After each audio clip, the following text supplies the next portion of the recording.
Boa noite a todos. Com muita alegria, muita gratidão, damos início a mais um estudo do livro Pão Nosso, toda quinta-feira às 7h30 da noite, que a nossa querida Casa de Emmanuel proporciona essa oportunidade de estudos. Que hoje a nossa irmã Selma é que vai nos guiar pelo estudo do capítulo 56, então convido a Selminha para fazer a nossa prece de abertura. Vamos agradecer a Deus e a Jesus, principalmente, essa oportunidade que nós temos de estar estudando seu Evangelho, através da obra do Pão Nosso, do livro Pão Nosso de Emmanuel, que vem nos dissertar, né, com esses ensinos tão valorosos para nós como espíritos. Que possamos, ao Mestre Jesus, né, possamos ter discernimento, entendimento de toda esse ensino, que possamos colocar em prática aquilo que aprendemos, para nos tornarmos verdadeiramente cristãos. Que assim seja, graças a Deus. Graças a Deus, vamos compartilhar. Hoje, o estudo de hoje do livro Pão Nosso, estava colocando aí dentro, tá, né?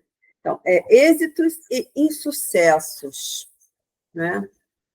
O título já vê já diz aí da ambiguidade, né? São a nossa vida de oscilações, né? Dias bons, dias ruins, dias de muito sucesso, dias de insucessos, dias de saúde, dias de doenças, né? Então, nós vamos procurar entender um pouquinho mais sobre essa questão, né? E Paulo, em Filipenses, diz assim: sei viver em penúria e sei também viver em abundância. Quer dizer, Paulo disse isso lá, né, aos Filipenses. Tem até que ele fala assim, que ele diz aqui na Bíblia, né, pegando todo o trecho, ele diz: não me refiro às privações que passei, pois já aprendi em boa hora a contentar-me com o que tenho. Sei viver na necessidade e na fartura, né, na abundância. Estou habituada a toda e qualquer condição de vida, né, de estar saciado ou passar fome, né? Então, quer dizer, Paulo veio com esse trecho, né, para explicar que ele já passou por várias situações, por várias provações, né, e aceitou tudo de bom grado, né, todas essas situações em que ele viveu, né, quando ele foi levar essa carta aos Filipenses. Mas acredito que a Júlia tem algo a nos acrescentar aí com relação a essa carta, né, que ela pesquisa bastante, poder nos abrilhantar aí, tá? Deixo contigo, Julinha, se você quiser comentar. Tá bom. Então, a gente vai comentar um pouquinho a respeito, né, dessa carta. E, assim, só para a gente entender, Filipos é uma região lá na Macedônia, que era o nome da Grécia Antiga. Só para a gente ter uma noção, né? Quando a gente fala de Paulo, para a gente entender por onde ele caminhava, né? Então, né, essa cidade, Filipos, é na Grécia Antiga. Era uma cidade importante, ela era considerada uma colônia romana, e Paulo funda a comunidade na sua segunda viagem. E Paulo, quando ele escreve essa carta, ele está preso em Roma. E essa carta ela é marcada por uma exortação ao sentimento de alegria. Então, a gente para analisar. Ele tá preso em Roma, escreve uma carta e ele traz um sentimento de alegria. Parece uma coisa assim, né, que não tem muita lógica, mas a gente vê que o trabalho dele para o Cristo trazia para ele essa alegria, né, de trazer realmente o Evangelho. Mesmo entre as maiores dificuldades, né, uma vez que a vinda de Jesus, né, o amor a Deus e a possibilidade da convivência constitui para nós uma alegria. Então, ele diz, né, mesmo que essa convivência esteja envolvida em circunstâncias adversas. Porque a gente para ter esse amor a Deus, né? Essa alegria de ter tido Jesus conosco aqui para trazer esse amor, né? E ele vivenciou isso para nós. A gente precisa, mesmo quando a gente não está num momento muito tranquilo, a gente precisa ser grato. E é isso que Paulo traz nessa carta, tá? E aí ele diz aqui: ao reconhecer Jesus, um modelo de conduta, ele apresenta um caminho seguro que todos podem trilhar na busca da redenção. Paulo, nesta carta, demonstra gratidão pelas suas ofertas e encorajamento na fé. Então, isso é muito importante quando a gente pensa na figura de Paulo, que ele trazia essa coragem da fé, independente de como ele estava, aonde e de que jeito, né? E a gente sabe toda essa trajetória de Paulo, né? Então, quando Emmanuel coloca esse texto, esse título, Êxitos e Insucessos, a necessidade da gente trabalhar muito a nossa humildade, que eu acho que é o contexto de todo esse estudo.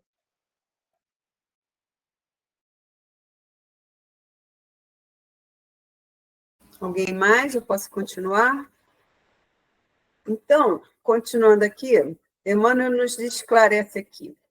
Em cada comunidade social, existem pessoas numerosas, demasiadamente preocupadas quanto aos sucessos particularistas, afirmando-se ansiosas pelo ensejo de evidência. São justamente as que menos se fixam nas posições de destaque, quando convidadas aos postos mais altos do mundo, estragando desastradamente as oportunidades de elevação que a vida lhes confere. Então, aqui, esse parágrafo aí, sintetizando, né, isso aí é uma questão de status, né, que as pessoas procuram na sociedade, dentro da matéria, né? Elas vão, assim, aqui ele fala que os sucessos particulares, né, particularistas. Cada um quer uma evidência, quer prosperar no trabalho, quer ter uma casa maior, quer ter o carro do ano, né? As pessoas, né, o ser humano de forma geral, eles estão muito ainda assim, vivendo na matéria. Aí tem aquelas pessoas que estão, assim, vamos dizer, medianas, estão ali, né, que tem a oportunidade, lhes é dada uma oportunidade, né, para esse engrandecimento espiritual. Aí vem as provações, né? Ele acaba ganhando um posto de serviço alto, né? É promovido, alguma coisa assim, aí se deixa levar por aquilo e acaba, que ele fala assim, estragando, né, desastradamente a oportunidade de elevação que a vida lhe confere. Quer dizer, na hora do engrandecimento, quando surge aquela oportunidade, né, de sair daquela situação mediana, né, muitas pessoas, né, não se concentram, né, no que elas estavam, né, no seu propósito, do seu caminho, e acabam se enveredando pelas paixões, né, pelas oportunidades, aí vai caindo na soberba, em várias situações que podem se elevar materialmente, ao invés de procurar se manter na elevação espiritual. Né? Foi desse parágrafo que eu entendi isso, tá? Alguém quiser complementar, à vontade. Selma, nesse parágrafo, o que eu achei bem interessante, porque, assim, quando a gente vai estudando Emmanuel, né, a gente vai pegando nas entrelinhas a forma que ele vai expressando o pensamento, porque, olha só, logo no início ele coloca aqui, em cada comunidade social.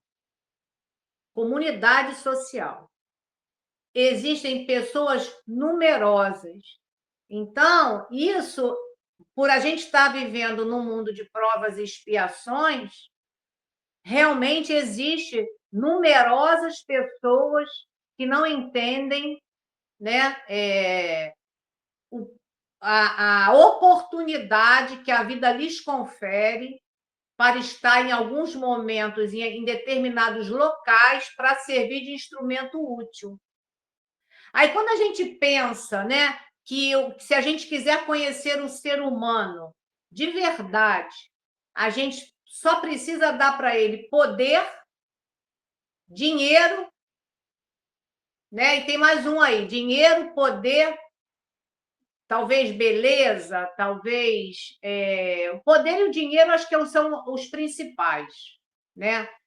Porque vão sempre usar isso de forma equivocada. Né? Quer dizer, aí a gente vê, né, um Paulo de Tarso, que traz essa carta para a gente, né? Que era um homem com uma capacidade intelectual, era um cidadão romano, ele tinha condições de transitar através da Grécia, porque tinha um grego primoroso, que era a língua da época, conhecia todas as escrituras, era um homem de grande poder, e quando ele conheceu o Senhor Jesus, ele fez uma transformação e se tornou menor do que todos os outros, se mostrou menor sendo maior, porque ele foi escolhido por Deus para trazer todo esse trabalho. Então, isso me faz muito pensar, né, quais as oportunidades que nós temos dentro da nossa reencarnação e que, às vezes, por uma evidência, por um posto, né, eu vou colocar toda a minha reencarnação em jogo. E aí o Livro dos Espíritos traz para a gente, na questão 895, que Kardec perguntou assim: postos de lado os defeitos e os vícios sobre os quais ninguém poderia enganar-se, qual o sinal mais característico da imperfeição? É o interesse pessoal, diz os espíritos, né? As qualidades morais são frequentemente como a douradura colocada no objeto de cobre, o que não resiste à pedra de toque. O apego às coisas materiais é um sinal notório de inferioridade, porque quanto mais o homem se prende aos bens deste mundo, menos compreende o seu destino. Pelo desinteresse, ao contrário, ele prova que vê o futuro de um ponto de vista mais elevado. Então, quando eu me coloco vendo somente a minha parte física, o que eu posso almejar somente aqui na parte material, quanto mais poder, mais dinheiro, mais elevação, eu vou me sentindo sempre maior. Só que os espíritos dizem para nós que, ao contrário, a gente precisa olhar do ponto de vista mais elevado, que é o futuro. E qual é o nosso futuro? Né? A gente sabe que não é um futuro terrestre, né? É o que a gente está construindo aqui, que a gente vai se apresentar, né, como espíritos imortais que somos. Exatamente. Eu tenho até eu pedi para o João pegar, enquanto você não encontrar, eu falo no final, dá uma palavra, uma historinha que tem no livro do Chico, Respostas da Vida, que narra exatamente sobre isso que você falou, né, das oportunidades que às vezes se colocar para ser útil, né? Eu vou ver se eu encontrar, eu falo até o final do texto. O João foi ver para mim. Tá? Então, continuando aqui. Quase sempre, os que aprenderam a suportar a pobreza é que sabem administrar com mais propriedade os recursos materiais.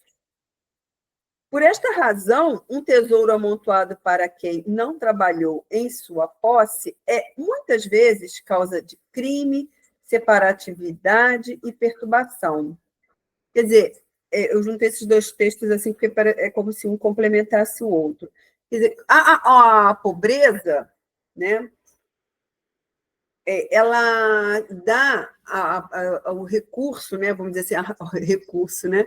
Parece até um contrassenso, mas ela dá assim, a condição para a pessoa começar a compreender, né? Viver na escassez, né? Viver na escassez e aprender a se resignar com aquilo que lhe é ofertado, tendo ou não, né? Quer dizer, a escassez de recursos, né, vai fazê-lo assim administrar melhor as coisas. Por quê? Porque tem pouco, né?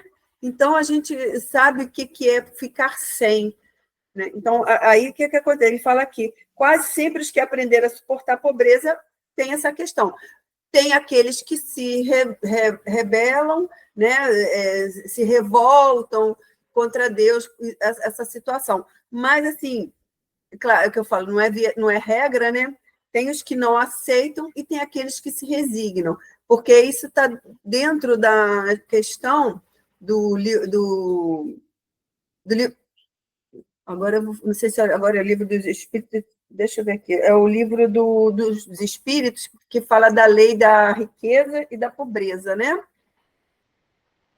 É a lei de igualdade, que tem as provas da riqueza e da miséria. No livro dos Espíritos, capítulo 9, lei de igualdade. Então, isso é uma questão que Kardec levanta muito, porque nós, como espíritos, passamos por muitas existências, né? Então, uma vez rico, uma vez pobre, uma vez homem, uma vez mulher, e tudo mais. Nós sabemos que nós... Por quê? Porque tudo isso é usado como aprendizado para nós. Para quê, Selma? Para sermos espíritos perfeitos, né? Estamos no caminho. Então, cada aprendizado, né, é a escola que a gente vai ter que passar de ano. Então, desses espíritos que já passam pela pobreza, provavelmente já viveram na riqueza em algum momento, e alguns não se conformam, porque ainda traz aquela situação da riqueza, e ficam inconformados. E outros que já aprenderam o que é a riqueza e se conformaram também. Se conformaram e aceitam, que é o que ele fala aqui. Ele sabe suportar a pobreza. A outra razão é, né, aquele que trabalhou, conquistou muitas posses, ele tem uma gana de querer. Isso não é regra, voltando a dizer que, né, isso não é com todos, né? Mas assim, no que nós estamos aqui nesse ponto em si, né? Ele fala tudo que ele trabalha é posse, é dele, né? E se a pessoa se deixa dominar por isso, né? Que aí ele fala é a causa de crime, separatividade e perturbação. Por quê? Porque aí vem o egoísmo, vem o orgulho, vem a avareza, tudo junto, né? São provas que nós temos que vencer. E na questão, às vezes, da riqueza, há essa dificuldade. Por quê? Pela nossa inferioridade moral ainda, que não aprendemos ainda a lidar com essas imperfeições morais, que nós estamos ainda no caminho, né? Estamos aí para vencer. E deixo aí para vocês. Selminha, você está com o teu livro dos Espíritos aí? Sim. Tá? Sim. Não é a questão que eu levantei aqui, não, mas como você trouxe aí o capítulo da Lei de Igualdade, eu peguei aqui o livro dos Espíritos, eu acho que seria bom você ler, porque para quem também vai escutar a gente no futuro, vai enriquecer mais o nosso estudo, a questão 814 e a questão 815 é curtinha a resposta dos Espíritos e vai ajudar muito na compreensão de quem futuramente vai nos assistir. Depois eu faço o meu comentário, tá? Então, a 814, Kardec pergunta por que Deus a uns concedeu as riquezas e o poder e a outros a miséria. Aí os espíritos respondem, para experimentá-los de modo diferentes. Além disso, como sabeis, essas provas foram escolhidas pelos próprios espíritos, que nelas, entretanto, sucumbem com frequência. E na 815 fala qual das duas provas é mais terrível para o homem, a da desgraça ou a da riqueza? E eles respondem, são-no tanto uma quanto a outra, A miséria provoca as queixas contra a providência. A riqueza incita a todos os excessos. A todos os excessos, né? Então, quer dizer, é essa questão que nós falamos aqui com relação à riqueza e à pobreza, né? Pode falar, Julinha. Perfeito, Selma. Eu acho que essas duas respostas aí dá para a gente ter uma noção, né, do que Emmanuel traz para nós aqui. E esse primeiro parágrafo que você leu, que começa quase sempre, né, aprenderam a suportar, eu trouxe a mensagem da Condessa Paula, que eu já falei dela em alguns outros estudos, está lá no céu e inferno, lá nos espíritos felizes, é classificado Condessa Paula como um espírito feliz. Tem um pedacinho que eu trouxe para aproveitar aqui o contexto, que diz assim: não foi sem lutas que cheguei ao lugar que ocupo na vida espiritual. Minha última existência, podeis acreditar, por mais meritória que ela vos pareça, não foi suficiente para isso. Durante várias existências, passei pelas provas do trabalho e da miséria, que eu havia escolhido voluntariamente para fortificar e depurar a minha alma. Tive a felicidade de sair vitoriosa dessas provas, mas ainda me restava uma para suportar, a mais perigosa de todas, a da fortuna e do bem-estar material. Um bem-estar sem mistura de amargura. Aí estava o perigo. Antes de tentá-la, quis me sentir bastante forte para não sucumbir. Então, quando essa Paula, como um espírito feliz, diz que ela teve várias experiências que ela pediu na pobreza para que depois ela pudesse ter essa prova da riqueza, que ela diz que era uma das mais perigosas. Então, para a gente ver como é necessário a gente, às vezes, suportar certas dificuldades sabendo administrá-la, né? Sem revolta, como a Selma leu aí para a gente as questões do Livro dos Espíritos. E na outra parágrafo que a Selma também leu, que fala: porque, por esta razão, um tesouro amontoado para quem não trabalhou em sua posse. E aí eu coloquei aqui que colher sem ter plantado não é um caminho natural, nem é natural e não é justo, né, para o verdadeiro progresso espiritual. Então, a gente só dá valor realmente quando a gente trabalha por aquilo que a gente vai conquistando, né? A posse dos bens materiais é vista como temporária, né? E é um usufruto, não é uma propriedade definitiva. Que o verdadeiro tesouro reside nas qualidades morais e virtudes conquistadas, que acompanham o espírito após a morte. E aí a gente tem lá no nosso Evangelho, no capítulo 16, aonde diz que a gente não pode servir a Deus e a Mamon. Lá no item 9, diz sobre a verdadeira propriedade. Tirei só uma frase para a gente ficar com esse conceito dos espíritos. A inteligência, os conhecimentos, as qualidades morais. Eis o que ele traz e o que leva consigo, o que ninguém tem o poder de lhe tirar, o que lhe servirá mais ainda no outro mundo do que neste.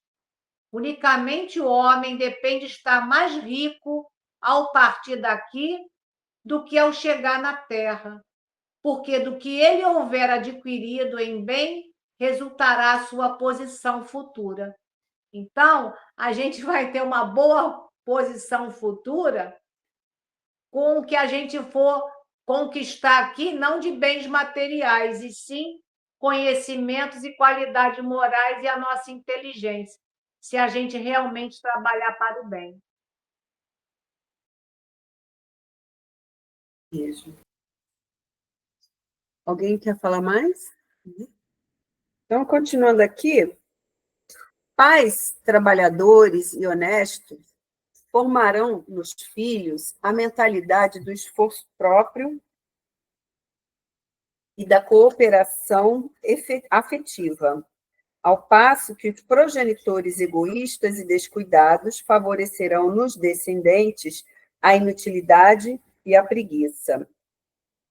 Aqui já vamos levantar a questão da responsabilidade dos pais com relação aos filhos. Não é pai só pai, não, os pais, né? A responsabilidade que lhe é dada, né? Que quando os filhos estão, né? Não são posse, mas estão por empréstimo, né? Que Deus fala, são os filhos deles. Então, eles têm essa responsabilidade na formação, né? Na formação formarão nos filhos a mentalidade do esforço próprio e da cooperação afetiva. Os pais que já estão, vamos dizer assim, com a mente já voltada para as questões espirituais, que já tem a moralidade, a questão familiar, né, e valores mais elevados, eles vão procurar criar seus filhos dentro desses valores também, né, para que eles sejam homens de bem no futuro, né, que conquistem com seus próprios esforços, mas que não se desviem também do bom caminho, né, do caminho da elevação. Aí ele fala que, ao passo que os progenitores egoístas e descuidados, né, favorecerão nos descendentes a inutilidade e a preguiça. Então, também nós temos esses dois lados da moeda, a gente vê muito por aí, ouve falar muito dessas questões, né?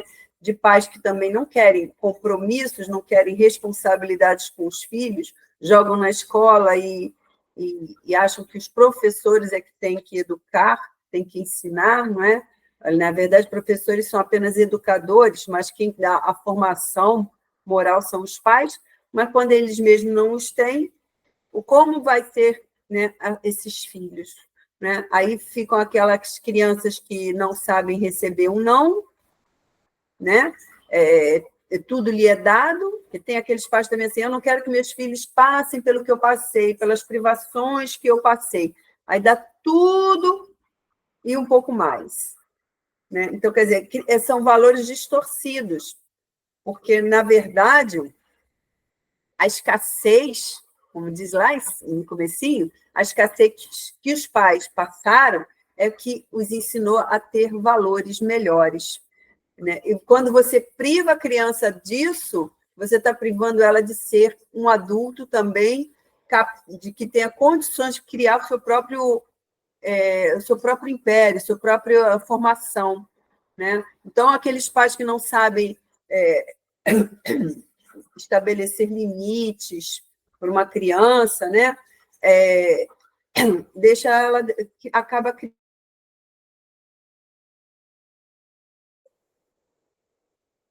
né? Quando tem que ter realmente um caminho de orientação, família, né? E religiosidade, não é religião, religiosidade que é importante. Fala, Vitor. Ah, porque tinha dado uma travada para mim, mas voltou logo.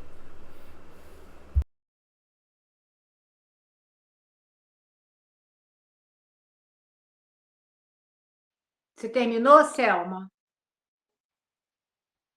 Então, nesse parágrafo, eu trouxe lá do Livro dos Espíritos a questão 582, quando Kardec pergunta: pode-se considerar a paternidade como uma missão? E os Espíritos disseram que é, sem contestação, uma missão. É, ao mesmo tempo, um dever muito grande e que compromete o homem, mais do que ele pensa, com relação à sua responsabilidade quanto ao futuro. Deus colocou a criança sob a tutela de seus pais para que estes o dirijam no caminho do bem e facilitou-lhe a tarefa, dando-lhe uma organização débil e delicada, que o torna acessível a todas as impressões. Porque chega para nós uma criança, né, um bebê, né, como ele diz, é uma organização débil e delicada que a gente tem como modelar, né? Essa é a missão dos pais. Mas, infelizmente, como a Selma nos trouxe, né? Hoje, muitos pais vê no filho para que ele seja homem de bens materiais, não é de bem moral, né? Infelizmente, essa é uma distorção da nossa própria sociedade consumista. E lá no nosso evangelho também, lá no capítulo 14, honrai a vosso pai e a vossa mãe, tem no item 9, que é uma mensagem do Espírito Santo Agostinho, quando ele diz para a gente aqui, o item é muito extenso, mas tem uma parte muito interessante que Santo Agostinho diz para nós. Os vossos cuidados e a educação que lhes dareis auxiliarão o seu aperfeiçoamento e seu bem-estar futuro. Lembrai-vos de que cada pai e cada mãe perguntará a Deus: que fizeste do filho confiado à vossa guarda? Né? Se por culpa vossa ele se conservou atrasado, tereis como castigo vê-lo entre os espíritos sofredores. Então, a gente vê a importância, né, desses pais, né, dos pais em geral, ou mesmo de alguém que faça o papel de pais, né, porque às vezes a criança não é criada pelo pai ou pela mãe, mas que fazem esse papel, né, porque o lar é a nosso primeiro núcleo, que a gente realmente não pode delegar isso ao colégio, né? A gente precisa trabalhar isso dentro de casa. E essa é uma missão que é dado para nós.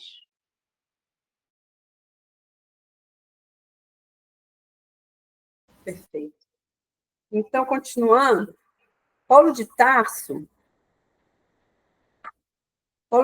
na lição à Igreja de Filipos, refere-se ao precioso imperativo do caminho no que se reporta ao equilíbrio, demonstrando a necessidade do discípulo quanto à valorização da pobreza e da fortuna, da escassez e da abundância. Quer dizer, que Paulo, né, ele passou por essa fase, né, essa ambivalência, né? Tanto da riqueza quanto da pobreza, da miséria, da fome, da fartura, né? Ele já foi tratado como senhor, doutor da lei, né? E para depois ser colocado na penúria, no apedrejamento, tudo isso. E ele soube administrar na vida dele isso muito bem, tanto na fartura quanto na miséria, né? Ele é o exemplo que nós podemos ter, né, nessa questão. Né? Ele encontrou o equilíbrio para isso. Aí eu lembro até aquela frase do Chico, né? Que o Chico tinha aos pés da cama, conta essa história que ele queria uma resposta, pediu a Emmanuel para Maria responder a ele, né? E ela só disse assim, isso também vai passar, não é?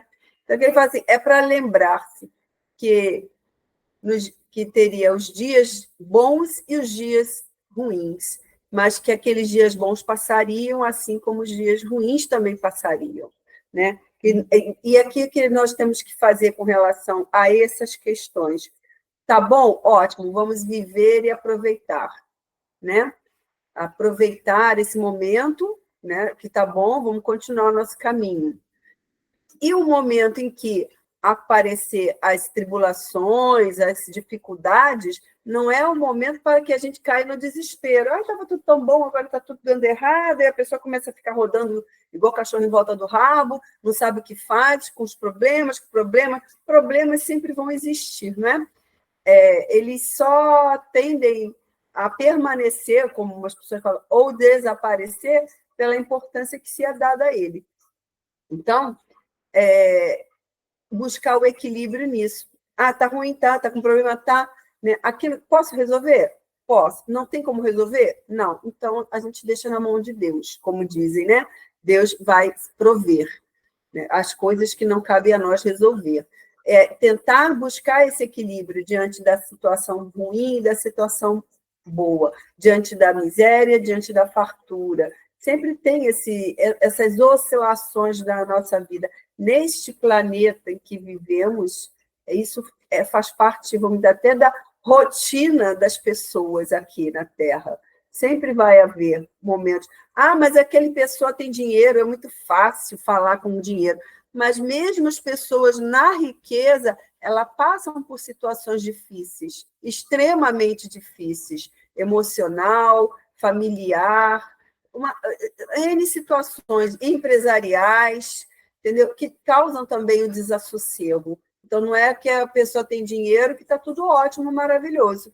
Às vezes, a pessoa que tem muito menos dinheiro vive muito mais sossegado, porque não tem tantas preocupações, vamos dizer assim, que o dinheiro acaba trazendo para a vida da pessoa, né? Então, é a gente saber lidar com as adversidades, sermos como Paulo, né, que passou por todas essas tribulações, né, ele aceitou tudo aquilo que vinha para ele como graça, porque a gente tem que entender que tudo é lição, tudo é aprendizado, tudo que nos acontece, mesmo que pareça ruim, é para o nosso bem, porque Deus não faz nada para que seja para o nosso mal, né? Senão não seria Deus. Tudo que Deus que acontece conosco, Deus nos faz para nos testar, né? E para nos fortalecer, para que a gente saia mais fortalecido diante das dificuldades e assim a gente conseguir triunfar sobre nós mesmos também, não é? Principalmente. Então, a gente tem que ter essa certeza que não existe, porque Deus fez isso comigo, porque Deus não olha para mim. Não, Ele está olhando. Né? Claro que Ele está cuidando para que a gente seja sempre melhor. Tudo tem um lado bom. É aquela máxima que fala, né? Deus não fecha uma porta sem abrir uma janela. Né? Então, quer dizer, tem essas questões. A gente tem que pegar sempre isso como lição para a nossa vida. Né? E só um adendo aqui, deixa eu ver, é isso mesmo. Nessa situação do Paulo, tem um trecho aqui no próprio, que a Júlia até falou, não se pode servir a Deus e a Mamon. O Espíritos Severos, ele diz aqui, no emprego da riqueza, né, como é que se deve, né, o melhor emprego que se pode dar à riqueza, né, que ele fala aqui, amai-vos uns aos outros, é a solução do problema.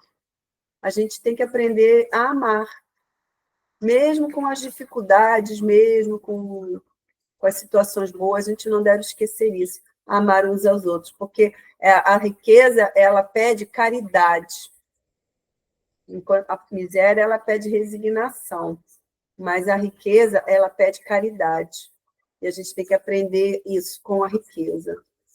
Deixa aí. Desse parágrafo, eu tirei assim uma visão com relação a essa parte quando Paulo fala aqui para a gente, Paulo não, Emmanuel, né, dentro da situação de Paulo, quando ele fala da valorização da pobreza e da fortuna, né, da escassez e da abundância.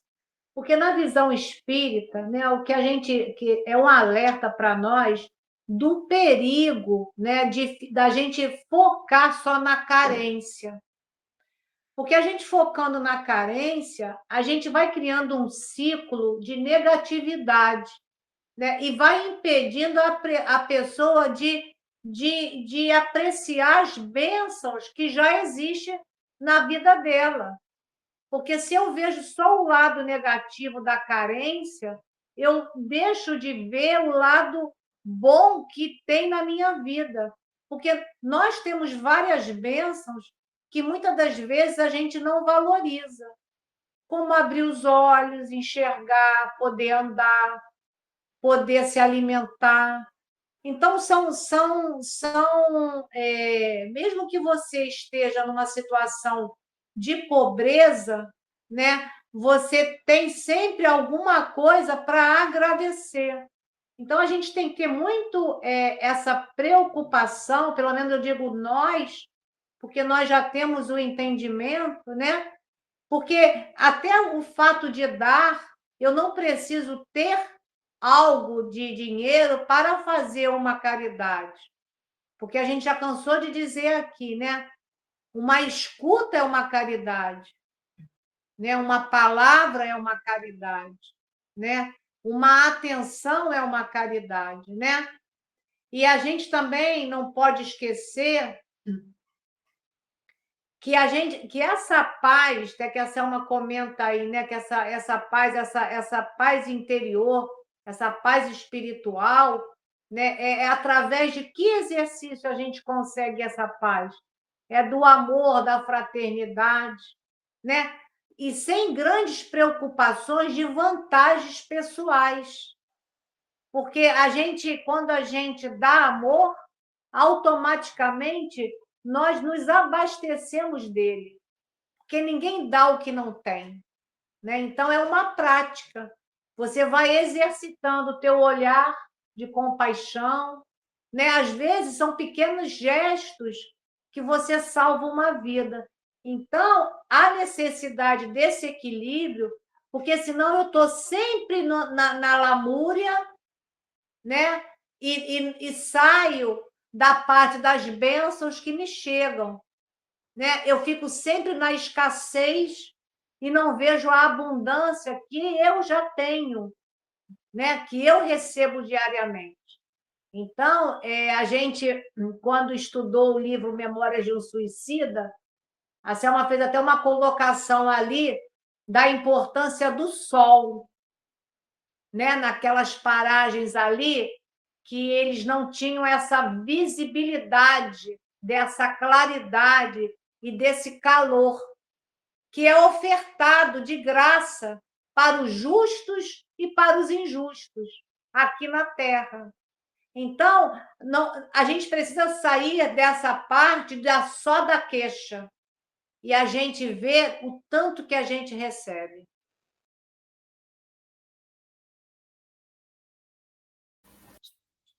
Podemos continuar?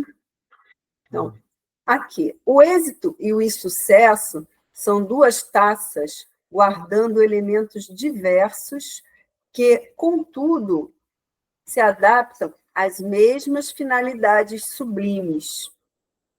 É o êxito e sucesso, a gente pode dizer até do bem e do mal, do pobre e do rico, da saúde, da doença, está tudo, né? São as questões antagônicas, né? Todas elas têm a mesma finalidade, a finalidade sublime. O que é essa finalidade sublime? O nosso progresso espiritual, esse progresso moral, a questão da divindade, não é? Tudo é ensino, tudo é escola, como eu já tinha dito, né? Então, pegando aqui o gancho, que eu até falei, tem aqui a citação, que ele fala aqui do capítulo 16, né? Da desigualdade das riquezas. Isso é o que eu falo, está englobado, não é só questão de dinheiro, de riqueza e pobreza, mas está tudo englobado na questão. Ele diz aqui, ó, aqui que ele fala aqui, ó, quem não tem hoje já o teve, quem não o tem hoje já o teve ou terá na outra existência. Quem a tem agora, talvez não a tenha amanhã. Né? Ele fala que há ricos e pobres, porque sendo Deus justo, cada um deve trabalhar por sua vez. Né? Isso a gente pode englobar tudo. Né?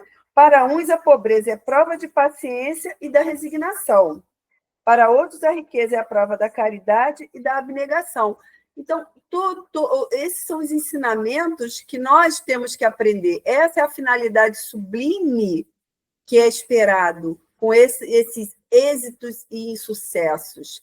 né? Sempre buscando o quê? Aprendendo o quê? Né? A resignação, a humildade, a tolerância, né? A caridade, perdão, as ofensas, e tudo isso é o caminho que nós temos que chegar e nos livrarmos ainda dessas nossas mazelas morais.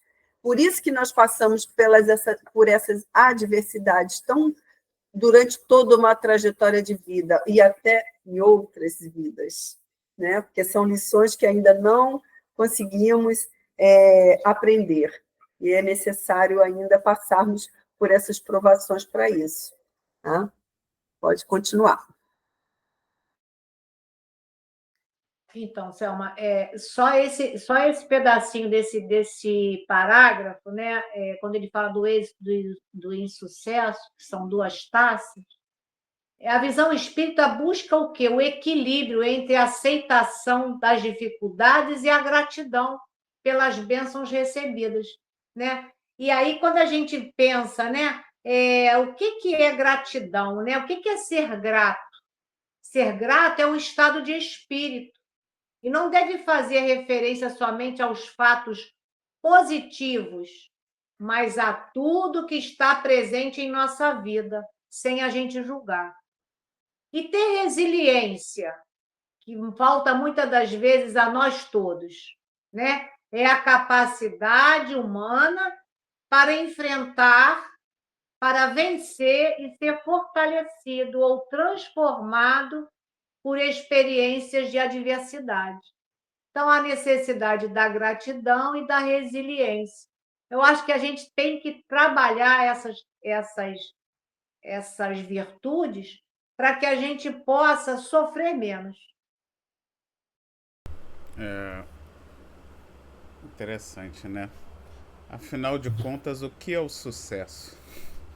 O sucesso na matéria é uma coisa, mas o sucesso para o espírito é outra. Você pode ser uma pessoa que não teve sucesso material, mas tem um extremo sucesso espiritual dentro da sua vivência. Hoje eu passei o dia inteiro muito mal por causa dessa história do rapaz que matou o Gari. Eu fiquei muito assim chocado com essa história, né? E eu vi um vídeo de uma reflexão desse caso, onde é exatamente isso. Quando você olha para a imagem do rapaz que assassinou o Gari, é o retrato do sucesso material, né? Um rapaz forte, bonito, rico, assim, né? Tava num carrão maravilhoso. Então, tipo assim, é a cara do sucesso materialmente falando, né? É aquela imagem que todo mundo, quase todo mundo, né? Assim, generalizando, logicamente, quer ser, né? Todo mundo quer conquistar, assim, materialmente falando, né? Poxa, é isso que eu quero. Quero conseguir ter um físico, ser bonito, ter dinheiro, ter sucesso, ter fama. E do outro lado a gente tinha um Gari, uma pessoa humilde, cumpridora do seu dever, trabalhando, com um corpo franzino, um rosto cansado. Era uma imagem que geralmente ninguém quer ser. Ninguém pensa assim, meu sonho é ser Gari.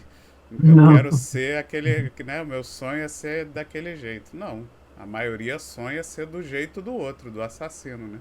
Olhando a imagem, né? Então, como estamos distorcidos, né? Como a nossa imagem, como a nossa visão distorce a nossa mente, distorce nossos desejos. Não é à toa que lá, né? Se o seu olho for motivo de escândalo, arranque-o.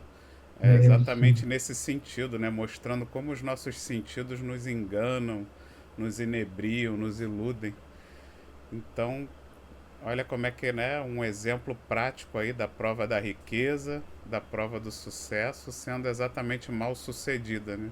Entrando, buscando dessa taça o líquido que inebria, que te deixa louco, que te deixa completamente fora da realidade. E do outro lado, a humildade, o compromisso, a pessoa de bem. Então, espiritualmente, quem é que vai chegar lá no mundo espiritual e será o verdadeiro sucesso, né? Quem É o desses Gari, dois tem o sucesso? O Gari, logicamente, né? claro.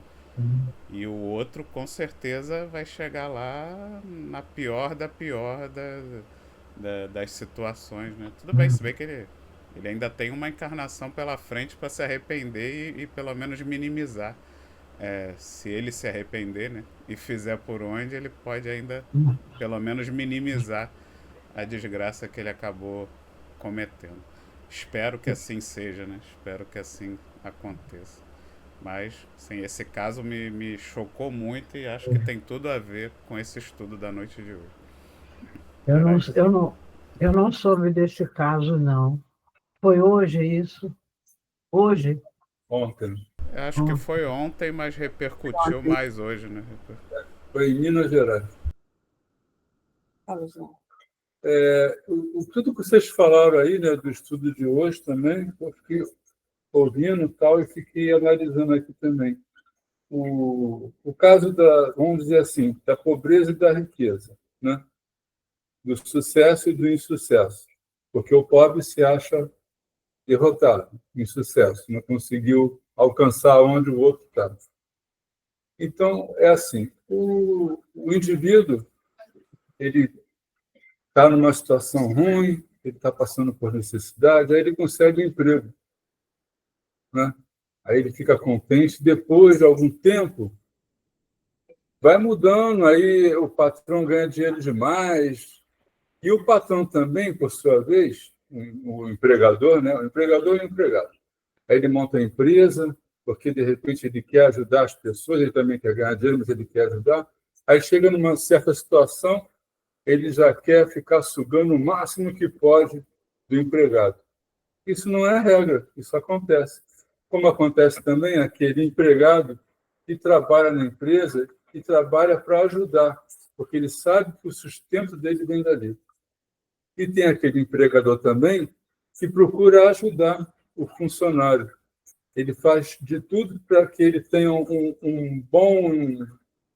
uma boa situação assim, do emprego, né? Dar os benefícios, ajuda, da promoção. Quer dizer, isso aí é a resignação que a pessoa tem que ter, está passando por certas coisas, e do outro lado é o que falou também da caridade, né?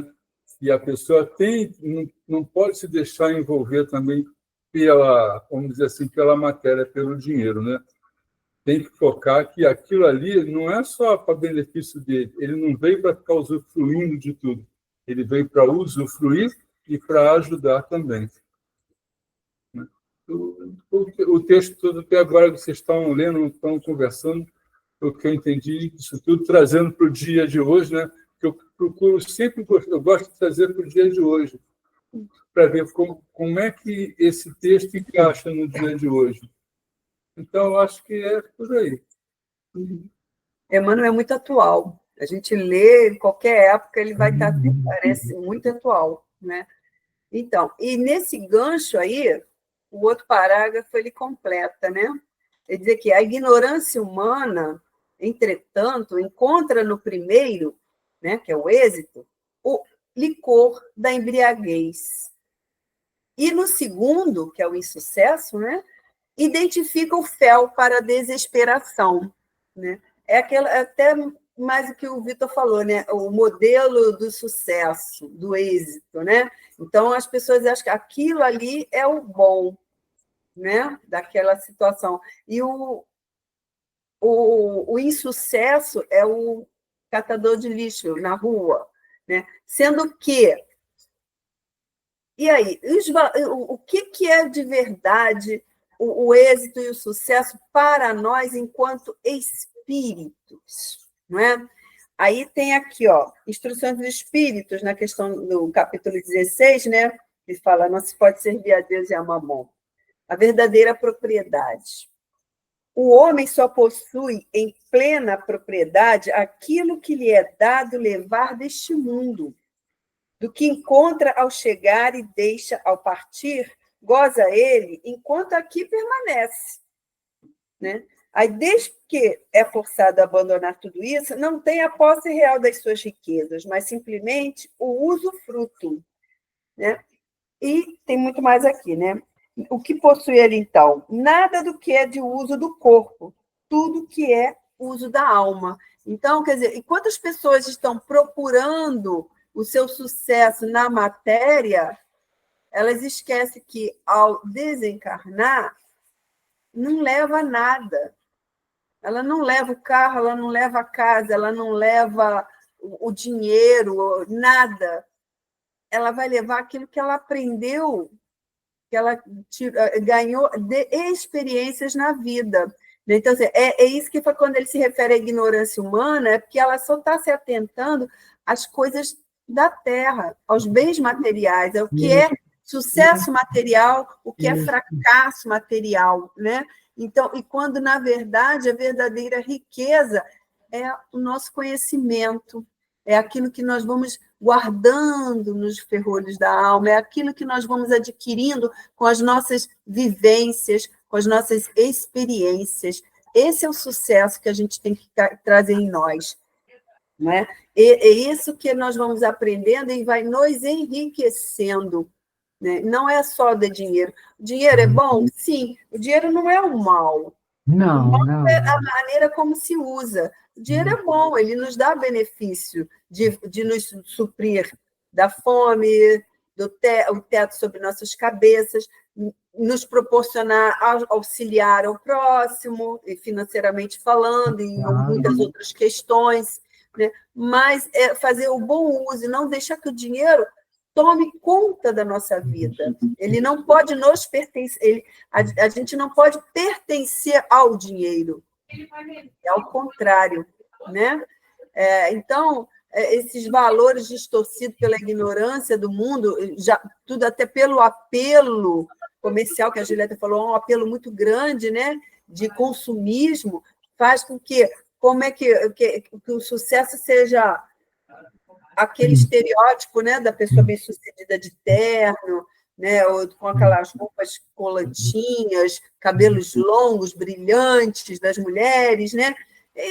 E isso tudo é só ilusão, nada Ilusão. leva, né? Então, Exato. ele fala aqui. Esse aqui é um trecho de que Pascal, né, que fala sobre isso. Ele fala das qualidades, né? É aquilo que você carrega no coração, né? Então, deixo aí com vocês. O importante, realmente, o verdadeiro valor está na autossuperação, né? É você se superar, né? Isso é que é importante, né? E o que deve ter acontecido nesse caso aí da Gari é que a pessoa, né, o cara bonitão, rico e tal, deve ter matado ele por causa de prepotência, com certeza. Deve ter sido isso, né? Prepotência, né? Com certeza. Vê nele o inferior e assassinou. Deve ter corrido por aí. Deve ter corrido por aí. Foi uma coisa tão absurda que ele queria passar com o carro e o caminhão estava atrapalhando. Foi isso. E ele tirou a vida por uma coisa tão boba, né? Que coisa absurda, né? Aproveitando, daquela vez que eu falei ainda há pouco, tem uma coisa que eu não falei também, que eu acho que a prova da riqueza, né, ela é mais complicada para se viver do que a prova da pobreza. Por quê? No caso assim, do empregador, o empregador consciente, ele tem a responsabilidade não só da família dele, como da família dos empregados. Tem gente que não está nem aí, né? Mas eu conheço muita gente também que se preocupa não só com a família deles, mas com a família dos empregados, né? Que é aquela responsabilidade. Se você falhar, você leva todo mundo no barco contigo. Isso é verdade.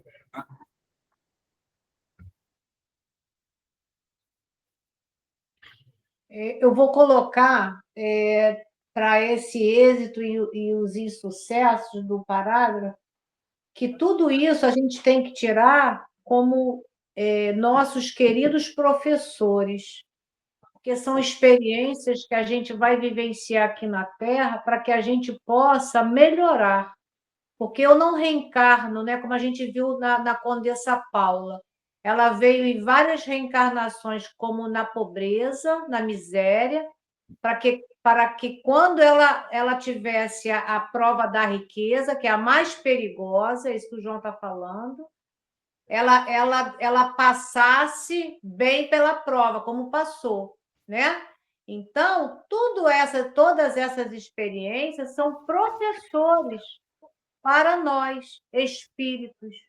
Então, a gente precisa transitar, né, em alguns momentos de escassez, seja a escassez não só de dinheiro, porque quando a gente pensa em escassez, a gente coloca igual a dinheiro. Não, você tem escassez de sentimento, né, de amizade, você tem escassez de trabalho, você tem várias situações de escassez na sua vida durante a tua trajetória.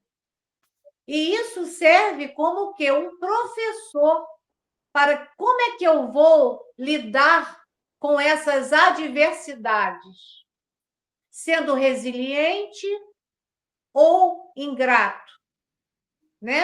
Então, a gente precisa, quando eu comecei esse estudo, eu falei aqui, isso vai trazer para nós, esse estudo, o sentimento de humildade, porque se a gente não trabalhar isso em nós, a gente pode ter muito dinheiro, ou muito tudo, né? E jogar tudo fora.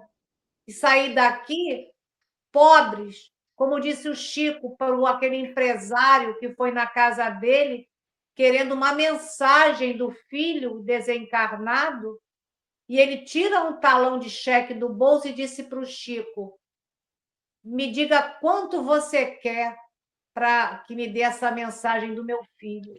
E ele disse: não, o telefone toca de lá para cá. Não, você não está entendendo. Eu posso pagar. E o Chico se despediu dele, e na saída ele falou para a senhora que trabalhava na casa: ele é tão pobre que ele só tem dinheiro. Será que é assim que a gente quer sair da vida física? Perguntemos, como o João falou, vamos trazer o estudo para a nossa vivência do dia a dia?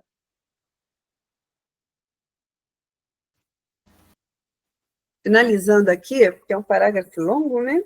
Então, nisto reside o erro profundo, né, da ignorância, né? Porque o sábio extrairá da alegria e da dor, da fartura ou da escassez, o conteúdo divino, né? Que já foi dito ali mais em cima, com relação a isso, né? O erro profundo da ignorância humana, né, traz esse equívoco, né, de achar que as bênçãos são apenas as coisas materiais, não é?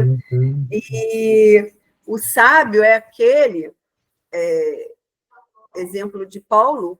Paulo, a gente pode dizer que foi muito sábio, que ele tinha uma fé em Deus, em Cristo muito grande, né? E isso lhe trouxe sabedoria de entender os desígnios dele, né, de Deus, para aceitar o que vinha de bom e de ruim, né, de escassez e de abundância, e tudo isso trouxe a conformidade para ele, a resignação, né? Ele não deixou por um instante que fosse se abater por todas as situações que ele viveu, né, enquanto estava sendo o apóstolo do Cristo, né? Ele passou por tudo isso, né?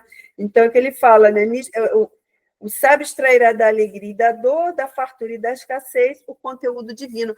Porque, como a Júlia até falou lá na frente, Paulo estava alegre, estava preso? Tá, mas ele estava alegre. Por quê? Porque ele cumpriu aquilo que lhe foi dado a fazer.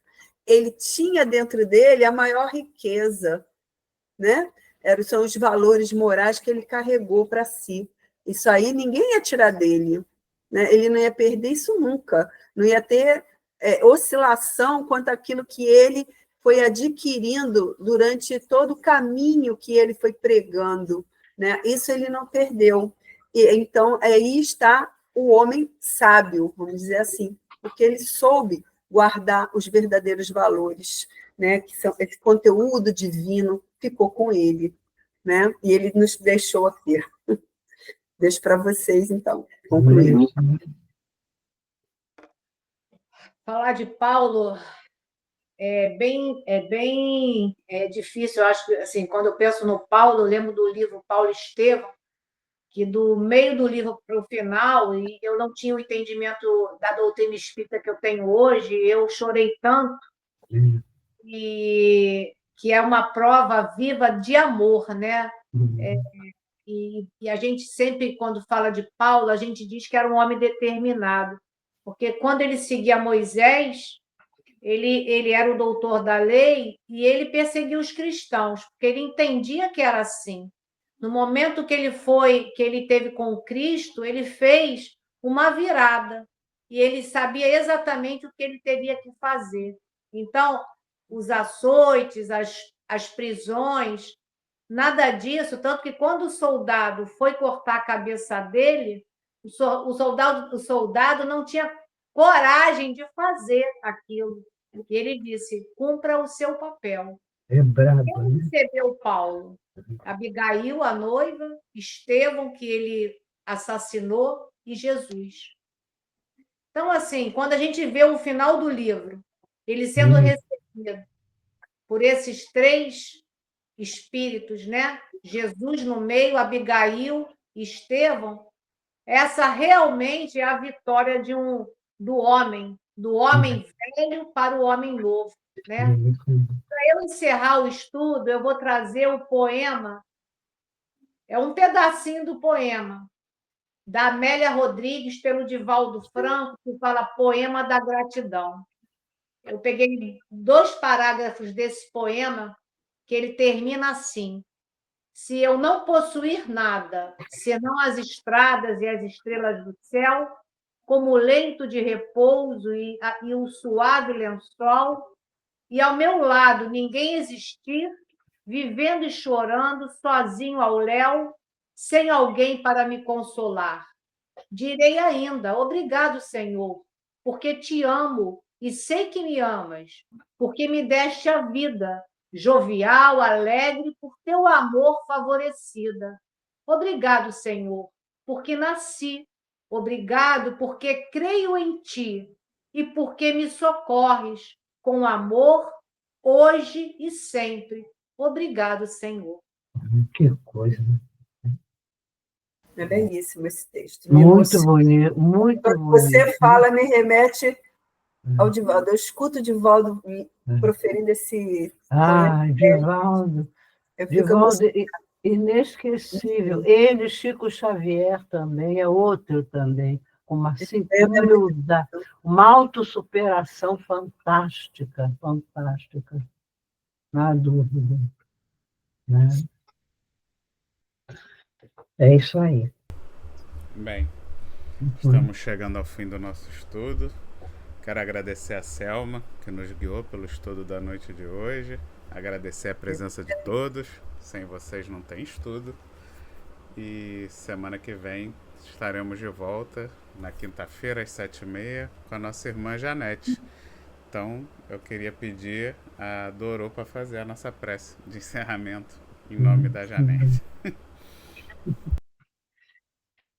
Pai de infinito amor, viemos agradecer essa oportunidade de reflexão, de mergulho dentro de nós, para desenvolvermos a nossa autossuperação, que é fundamental para o nosso crescimento espiritual. Agradecemos de todo o coração essa grande e magnífica oportunidade. Graças a Deus. Graças a Deus. Então, deixe o seu like, ative o sininho, se inscreva no canal. Vamos compartilhar para que essa mensagem chegue o mais distante possível. Isso. Fiquem com Deus. Até semana que vem, pessoal. Boa noite para todos. Boa noite para todos. Boa noite. Olha o joinha da Foi Selma aí. muito lindo, muito lindo.